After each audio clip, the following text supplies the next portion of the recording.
14절의 말씀입니다.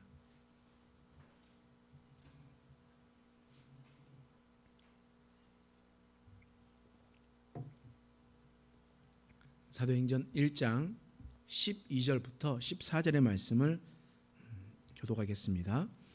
제자들이 감람논이라 하는 산으로부터 예루살렘에 돌아오니 이 산은 예루살렘에서 가까워 안식일에 가기 알맞은 길이라.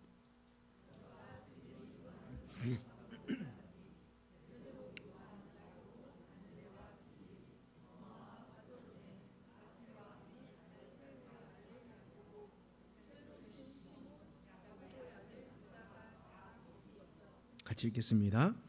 여자들과 예수의 어머니 마리아와 예수의 아우들과 더불어 마음을 같이하여 오로지 기도에 힘쓰더라. 아멘. 오늘은 우리가 사도행전 말씀을 통해서 우리가 하나님의 말씀을 나누도록 하겠습니다.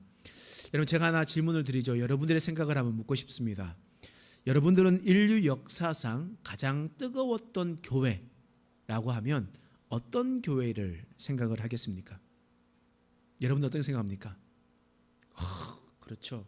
여러분들은 마음속으로 다 김포 행복한 교회 이렇게 말씀을 하셨을 겁니다. 당연히 그렇게 생각하셨을 텐데, 근데 제가 생각해보면 우리 김포 행복한 교회도 뜨거운 교회, 하나님을 사랑하는 교회 맞지만 전 세계 사람들이 공통적으로 이야기할 수 있는 교회는 초대교회라고 우리는 이야기할 수 있을 것 같습니다. 예수님께서 살아생전 함께 있었던 공동체, 또한 예수님께서 승천하시고 난 다음에도 모여서 그 공동체가 이어졌던 것들, 그것을 통해서 초대교회, 그 공동체가 정말 뜨거웠던 공동체다, 하나님의 마음을 시원케 하고 하나님의 뜻을 이루는 공동체다, 우리는 이렇게 생각할 수가 있을 것 같습니다. 사도행전 1장 전반부에는 예수님께서 제자들에게 명령하셨어요. 승천하시면서 내가 하늘로 승천하니 내가 가니 너희는 내 증인이 되리라 라고 하나님께서 말씀하셨습니다. 제자들은 이제 예수님께 부름을 받은 자들이었어요. 제자들은 이제 예수님께 사명을 받은 사명자들이었습니다. 그래서 먼저 성령님을 기다리도록 그들은 감람산에서 벗어나서 예루살렘으로 오게 되었습니다. 여러분, 감람산과 예루살렘은 그렇게 멀지 않습니다. 그러니까 여기가 우리 교회가 예루살렘 성이라고 하면 여기 옆에 도로는 기드론 골짜기를 올라가서 있는 산 바로 산과 산 사이의 골짜기잖아요. 그 넘어 있는 산이 바로 감람산이거든요. 그렇기 때문에 안식일에도 움직일 수 있다라는 것은 2km 채 되지 않는다. 거리가 2km 채 되지 않는 곳, 바로 그곳이 바로 감람산이었습니다. 예수님께서 감람산에서 승천하시고 이제 예루살렘으로 돌아오게 되었습니다. 그러면서 그들은 한 공동체를 이루게 되었습니다. 그 공동체가 바로 초대교회였습니다. 그렇다면 초대교회는 어떤 모습이었는지, 어떤 특징이 있었는지를 우리가 한번 살펴보면서 우리도 초대교회를 본받아 도전받는 시간 되시길 간절히 소망합니다. 오늘 말씀 사도행전 1장 13절 말씀에 이렇게 있습니다. 함께 같이 읽어보시죠. 읽겠습니다. 시작. 들어가 그들이 유하는 다락방으로 올라가니 베드로, 요한, 야고보, 안드레, 빌립, 도마와 바돌로메, 마테와 및 알페오의 아들 야고보, 셀로딘, 시몬, 야고보의 아들 유다가 다 거기 있어. 이 말은 무슨 말이냐면 지금 예수님의 승천하실 때 명령을 받았던 자들이 그 자리 다 같이 와서 다 같이 모여 있다라는 의미입니다. 한 사람도 흩어지거나 도망가지 않고 그 제자들, 부름받았었던 제자들이 다 한 곳에 모여 있다라는 겁니다. 여러분, 초대교회 성도들은요, 한 곳에서 모이기를 힘쓰는 공동체였습니다. 사실 이전에 제자들은 그렇지 않았거든요. 예수님의 명령을 사모하기 전에는 제자들이 자신의 생각과 다르면 떠나버렸습니다. 주님이 내가 원하는 구원자가 아니라고 생각하니까 갈릴리로 떠나버렸어요. 예수님이 힘없이 붙잡히게 되니까 화를 냈고요, 저주하고 부인하게 됐습니다. 모른 척하게 됐단 말이에요. 그들은 이전의 제자들은 흩어졌습니다. 그런데 이제 초대교회 공동체로 세워지니까 그들은 어떻게 했습니까? 흩어지지 않았어요. 한 곳에 모이기를 힘쓰고 있다는 겁니다. 그러므로 교회는 어떠한 공동체가 되어야 되냐? 모이기를 힘쓰는 공동체가 되어야 되는 겁니다. 교회는 모이기 힘쓰는 공동체가 되어야 돼요. 모이자 했었을 때, 우리가 모이자 했었을 때 힘을 다하여서 모여야 되는 거예요. 초대교회 공동체는 어떻게 모였냐? 사도행전 1장 15절 말씀에 이런 말씀이 있죠. 함께 읽겠습니다. 시작. 모인 무리수가 약 120명이나 되더라. 그때에 베드로가 그 형제들 가운데 일어서서 이르되. 여러분, 지금 모인 수가 약 120명이나 되더라 라고 이야기를 합니다. 여러분, 여기서 깊숙이 살펴보아야 하는 것은 바로 약 120이라는 숫자입니다. 120 숫자. 여러분, 120명이 숫자에 모였다라고 얘기하는 것은 약 120명이니까 뭐 120명 언저리다라고 생각할 수도 있습니다. 근데 120이라는 숫자에 담긴 의미가 있어요. 여러분, 우리가 요한계시록 강의를 했었을 때 이 이야기를 너무나 많이 들었었을 때요. 히브리 사람들의 숫자 개념 중에 12라는 숫자가 있습니다. 12라는 숫자는 땅의 숫자 3과 그리고 하늘의 숫자 4가 꼽혀서 나와져 있는 것이 바로 3, 4가 바로 곱하기가 되어가지고 나오는 것이 바로 12가 되는 거거든요. 3, 4, 12. 그렇기 때문에 3과 4를 더하면 7이 돼서 하늘과 땅이 완전하다.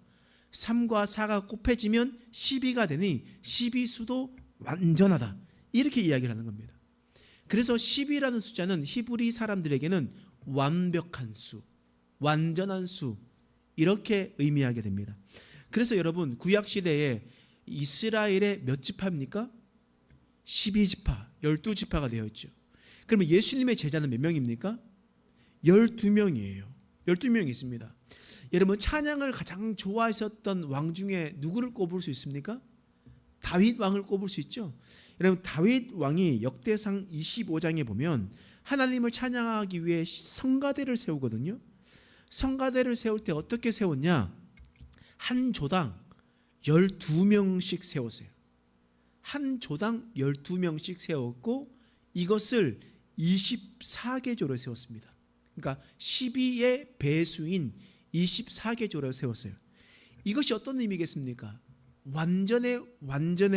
완전함으로 하나님을 찬양하겠다라는 결단이요, 다짐이요, 다윗의 마음이었다란 말이에요. 그러므로 이 성경에 나와 있었던 다락방에 120명이 모였다라는 것은, 약 120명이 모였다라는 것은, 그것은 바로 그 모임이 완전한 모습을 띄었었다라는 것을 보였다는 겁니다. 뿐만 아니라 지금도 예루살렘에 가면 2층에 다락방 집이 있거든요. 여러분, 예루살렘에서 아주 오래된 2층 다락방을 발견했어요. 그러면 그 다락방을 뭐라고 부를까요? 마가의 다락방이라 부릅니다.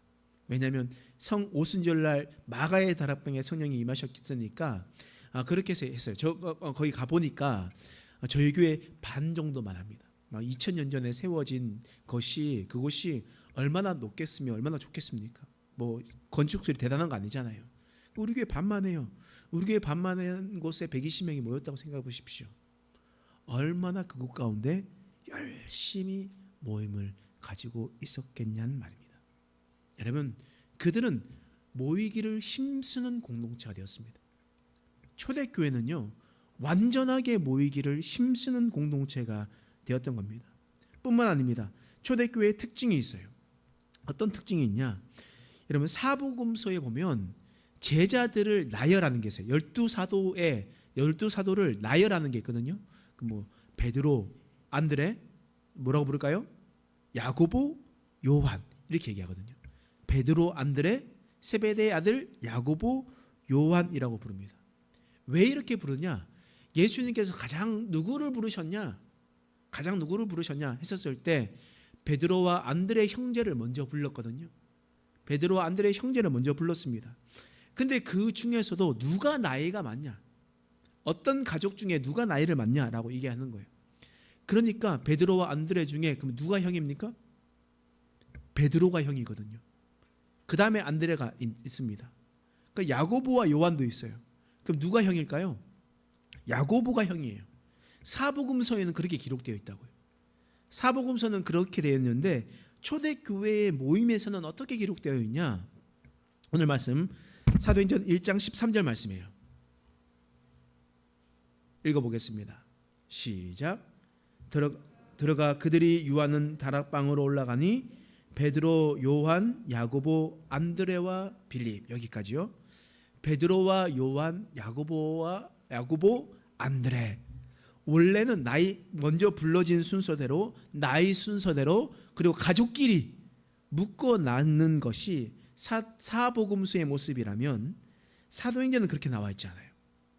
베드로, 요한, 야고보, 안드레라고 나이 순서도 알고 아니고 가족 순서도 아니고 먼저 불렀던 순서가 아니었습니다. 그러면 이 순서는 무슨 순서겠습니까? 이 순서는 초대교회의 사역 질서의 순서였습니다. 교회 질서의 순서가 되었다는 거예요. 그러니까 베드로, 요한, 야고보, 안드레 되었던 겁니다. 여러분, 우리 교회는 우리 장로님도 계시고 권사님도 계시고 집사님들도 다 계셔서 제가 보기에는 거의 저의 큰 형님, 큰 누님 뻘 정도 되겠지만, 다른 약간 이렇게 웃으시는 분 계시는데 그렇게 되겠지만, 사실 주민등록상의 숫자를 보시면 사실 저희 부모님 뻘이잖아요. 그런데도 여러분들이 훨씬 더 저희보다 신앙의 연수도 많으시고 사회적 경험도 많으시잖아요. 사실 저랑 비교가 되지 않고 저는 너무 젊은 목사다 보니까. 그런데요, 교회 장로님이 또 권사님이 저한테 오시면요, 머리 숙여서 저에게 예의를 표시해 주십니다.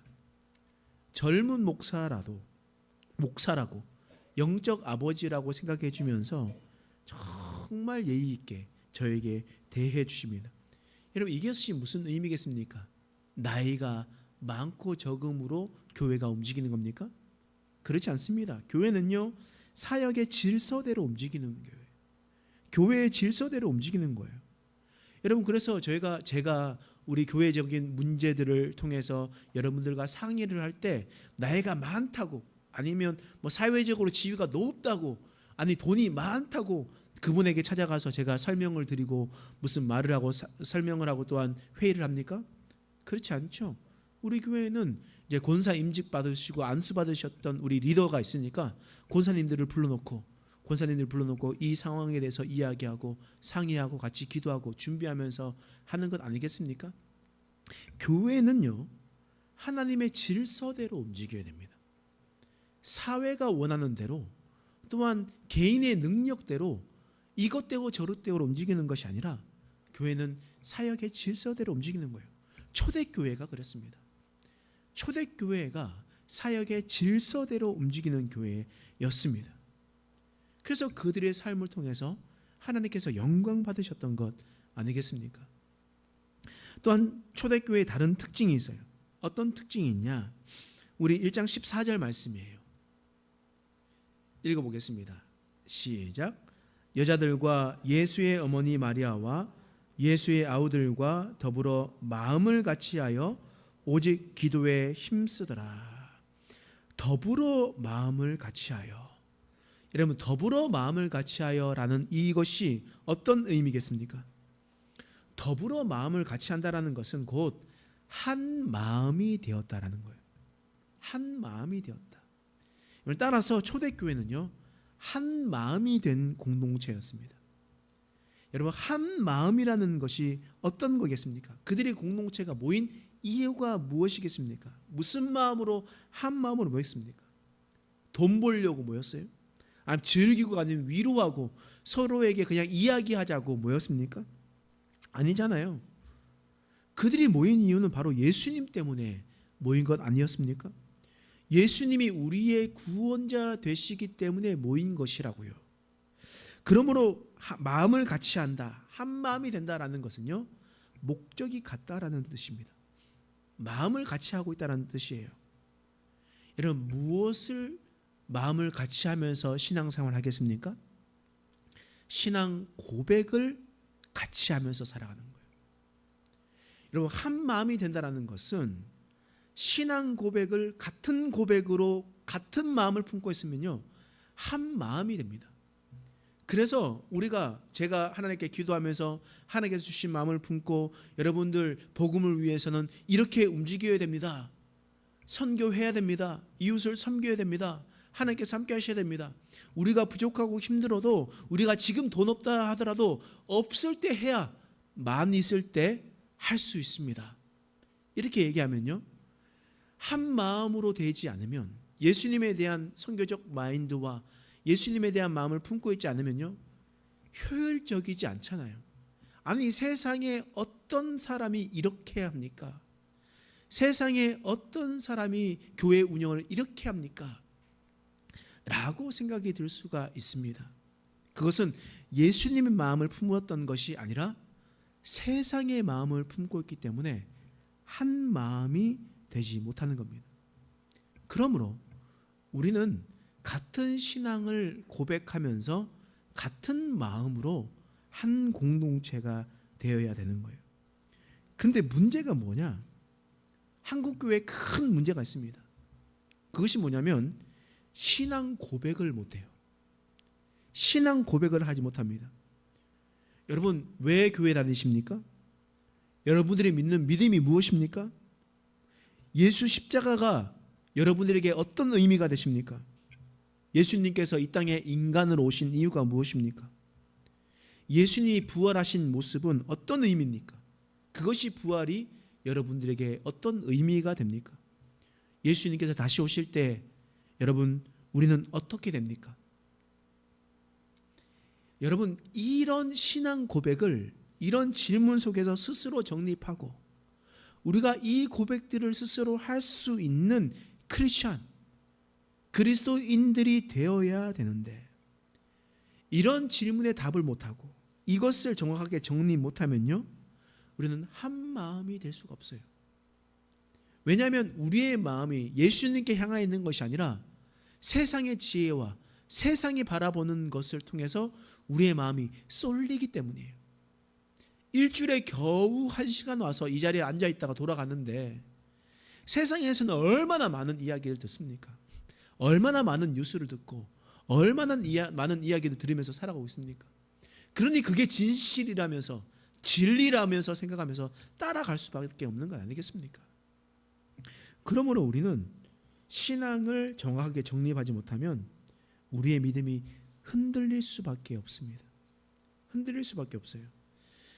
여러분, 어떤 사람이 집에 있는데요, 집에 망치 2개를 가지고 있습니다. 그 집에는 분명히 망치 2개가 있어요. 근데 집에 액자를 좀 걸려고 하는데 찾을 수가 없는 거예요. 그래서 할 수 없이 밖에 나가서 벽돌을 들고 와가지고 벽돌로 못을 박았습니다. 이런 망치가 집에 있습니까? 없습니까? 그 집에 망치가 있어요? 없어요? 망치가 있어요. 몇 개 있어요? 2개나 있어요. 그런데 왜 망치로 못을 박지 않고 벽돌로 못을 박았습니까? 따라해 봅시다. 집구석 정리를 따라해서 집구석 정리를 안 해놓으니까. 여러분, 집구석 정리를 안 해놓으니까 망치가 2개든 3개든 4개든 있어도 어디 있는지 모르는 거예요. 어디 있는지 알 수가 없는 거예요. 여러분, 우리는요, 설교하면서 많은 정보들을 듣습니다. 그리고 신앙의 고백을 많은 것들을 듣습니다. 그런데 문제가 뭐냐? 환난이 찾아오고 고난을 당하고 아주 힘든 일들이 찾아와요. 그러면 우리가 마음의 정리를 하지 못해 놓으면, 믿음의 정리를 하지 못하면 세상과 악한 것에 속삭임에 넘어질 수밖에 없다는 겁니다. 정리를 잘 해놔야 그것을 잘 빼냈을 텐데 정리를 못 해놓으니까 이거 목사님 옛날에 설교하신 것 같은데, 목사님 그때 얘기하신 것 같은데 라고 얘기하면서 어영부영 넘어가는 겁니다. 그러니 이단들이 우리를 넘어뜨리려 하고 이단들이 우리에게 할 때마다 우리는 의심가고 쓰러지고, 또한 세상의 풍파가 찾아올 때 하나님은 없고 원망과 불평의 목소리만 높여질 수밖에 없다는 겁니다. 그러므로 우리는 한 마음이 되어서 한 믿음의 고백을 할 수 있는 우리의 인생이 되어야 되는 겁니다. 여러분, 마지막으로 초대교회의 특징이 있어요. 사도행전 1장 14절 말씀이에요. 읽겠습니다. 시작. 예수의 어머니 마리아와 예수의 아우들과 더불어 마음을 같이하여 오로지 기도에 힘쓰더라. 지금 초대교회가 어떻게 합니까? 기도에 힘쓰는 거예요. 오로지 기도에 힘쓰는 겁니다. 초대교회의 공동체는 기도하는 데 힘쓰게 되었던 것이었습니다. 여러분, 우리도 기도하는 데 힘써야 돼요. 우리 교회도 기도하는 데 힘써야 돼요. 여러분, 기도하는 데 힘써라라고 얘기하면 우리는 이렇게 생각하냐면, 하나님께 간구해야지, 내가 원하는 것 하나님께 다 요구해가지고 이것도 주세요, 저것도 주세요, 이것도 해주세요, 이렇게 기도해야지, 이렇게 생각한단 말이에요. 그런데 우리가 힘써 기도해야 될 것은 무엇이냐, 우리가 무엇을 위해서 기도해야 되냐, 이것을 먼저 생각해야 됩니다. 여러분, 종교에는 하등 종교와 고등 종교가 있다는 것 여러분 알고 계시죠? 여러분들이 아시다시피 하등 종교와 고등 종교가 있습니다. 하등 종교에는 우리가 잘 알듯이 샤머니즘, 하등 종교죠. 그리고 또 고등 종교에는 우리 기독교를 고등 종교라고 합니다. 그러면 그 하등 종교를 정의하면 어떻게 되는지 아십니까? 하등 종교는 내 뜻을 이루기 위해서 신을 어루고 달려가지고 자신의 목적을 취하는 것, 이것이 바로 하등 종교입니다. 제사상 차려놓고 우리 조상님 앞에 빌 때, 절할 때, 조상님 잘 맛있게 드시고 우리 건강 지켜주세요, 우리가 원하는 거 해주세요 라고 얘기하는 거예요. 나무나 돌에 가서 빌 때에, 정한수 떠나놓고 빌 때에 우리 아들 합격시켜 주세요 라고 내 목적을 위해서 기도하는 것, 그것만을 위해서 하는 것, 그것이 바로 하등 종교입니다. 근데 고등 종교는 어떤 뜻이겠습니까? 고등 종교는 내 뜻이 아니라 누구의 뜻입니까? 하나님의 뜻. 하나님의 뜻을 이루기 위해서 자신을 낮추고 겸허히 따르는 것, 이게 바로 고등 종교라는 거예요. 고등 종교라는 겁니다. 여러분, 그렇기 때문에 기독교가 내 뜻이 아닌 하나님의 뜻을 이루기 위해서 겸손해지는 것, 그렇기 때문에 고등 종교가 되는 겁니다. 그런데 교회에 와서 내 뜻만 이루기 위해서 기도하면 어떻게 되겠습니까? 이것이 고등 종교가 되겠습니까? 샤머니즘과 별반 다름이 없는 것이 되겠습니까? 여러분들이 잘 알고 계시잖아요. 교회 와서 하나님 이거 아니면 안 되거든요. 하나님, 제가 계약을 한 달 뒤에 해야 되거든요. 그런데 이때까지 안 해주시면 저 큰일 납니다. 하나님, 저 40일 금식 기도할 거거든요. 40일 금식 기도할 때까지 응답 안 해주시면 제가 확 죽어버릴 거예요. 이렇게 기도하는 거요, 여러분, 그거 샤머니즘입니다. 하나님 앞에 기도하는 것이 아니고요, 그냥 내 뜻을 이루기 위해서 하는 겁니다. 그런데 교회 안에서도 이제 하등한 기도가 아니라 높은 수준으로 끌어올리는 기도가 필요해요. 우리는 그렇게 기도해야 됩니다. 그럼 어떻게 기도해야 되냐? 누가복음 22장 42절 말씀 보면 예수님의 기도가 나와요. 겟세마네에서 예수님께서 기도하셨거든요. 함께 읽어보겠습니다. 시작. 이르시되 아버지여, 만일 아버지의 뜻이거든 이 잔을 내게서 옮기시옵소서. 그러나 내 원대로 마시옵고 아버지의 원대로 되기를 원하나이다 하시니. 여러분, 예수님께서 어떻게 기도하셨어요? 우리에게 모범을 보여주셨잖아요. 내 원대로 마시고 내 뜻대로 되는 것이 아니라 누구 뜻대로요? 아버지의 뜻대로. 하나님, 하늘의 뜻이 이 땅 가운데 이루어지길 원합니다. 하나님의 뜻이 이 땅 가운데 이루어지길 원합니다 라고 기도하는 높은 수준의 기도를 하는 거예요. 그렇다고 내가 간구하는 거 간구하지 말라는 게 아닙니다. 여러분, 하나님께 기도할 때 하나님 이것 해주십시오. 이거 필요합니다. 저것 해주십니다. 하나님 이거 해주세요. 그런데 하나님께서 가장 좋은 방법으로 해주십시오. 하나님께서 가장 선한 길로 인도하여 주십시오. 저는 이렇게 생각하는데 하나님께서 더 좋은 것이 있다면 하나님 그것으로 인도해 주십시오. 많은 대부분의 사람들이 자신의 기도를 할 때 자신이 원하는 대로 이루어지지 않으면 하나님께 불평하거든요. 하나님 앞에 손가락질하거든요. 이러실 수가 있냐고. 제가 목요일까지 끝내주시라고 말씀했잖아요. 이렇게 기도하다. 근데 하나님께서 기다렸다가 다른 날 이루어주시면 그것은 하나님에 대한 원망으로만 나타나는 겁니다. 초대교회는 기도하기를 힘쓰는 공동체였습니다. 그런데 그 기도는 자신을 원하는 기도가 아니라 아버지의 뜻을 구하는 기도였습니다. 하나님께서 원하시는 대로 기도했습니다. 어떻게 알 수 있냐? 여러분, 그들이 마가의 다락방에서 기도했었던 내용이 무엇입니까? 약속한 성령을 기다리는 거였거든요. 약속한 성령은 누가 약속해 주셨습니까? 예수님께서 약속해 주셨거든요. 자신이 원하는 대로 얘기하는 것이 아니라 이스라엘의 해방을 위해서 기도했던 것이 아니라 예수님이 말씀하신 것처럼 나도 약속된 성령을 기다리겠습니다. 여러분, 그것은 수준 높은 기도였습니다. 우리 교회도 그러기를 간절히 소망합니다. 여러분, 초대교회는 뜨거웠었던 교회였어요. 인류 역사상 정말 가장 뜨거웠었던 교회라 이야기할 수 있습니다. 그런데 그 교회가 어떤 교회였냐? 그 교회가 모이기를 힘쓰는 교회였습니다. 여러분, 모이기를 힘써서 사람들이 많이 모였습니다. 그때 모였을 때 그들은요, 질서대로 움직였습니다. 자신이 원하는 대로 하고 싶은 대로 움직였던 것이 아니라 하나님의 질서대로 움직이는 교회였습니다. 하나님의 질서를 움직이면서 그들은 한 마음이 되었습니다.